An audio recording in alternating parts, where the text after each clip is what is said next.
आज मेरी बेटी जियाना का जन्मदिन है। आज की कहानी सभी बेटियों को समर्पित। अगर आपके घर में है बेटी तो जरूर सुने ये कहानी। एक पिता ने अपनी बेटी की सगाई करवाई। लड़का बड़े अच्छे घर से था। पिता बहुत खुश हुए। लड़के और लड़के के माता पिता का स्वभाव बड़ा अच्छा था, तो पिता के सिर से बड़ा बोझ उतर गया। एक दिन शादी से पहले लड़के वालों ने लड़की के पिता को खाने पे बुलाया। पिता की तबीयत ठीक नहीं थी, फिर भी वह ना कह सके। लड़के वालों ने बड़े ही आदर सत्कार से उनका स्वागत किया।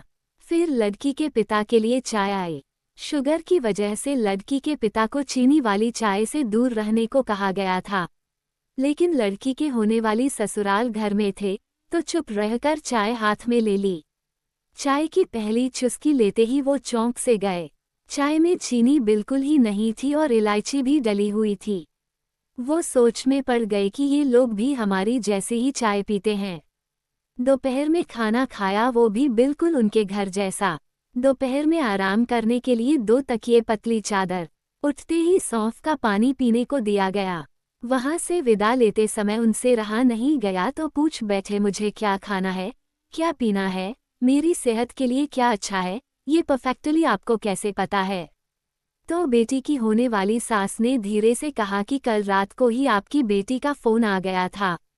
उसने कहा कि मेरे पापा स्वभाव से बड़े सरल हैं, बोलेंगे कुछ नहीं, प्लीज अगर हो सके तो आप उनका ध्यान रखिएगा। पिता की आंखों में वही पानी आ गया था।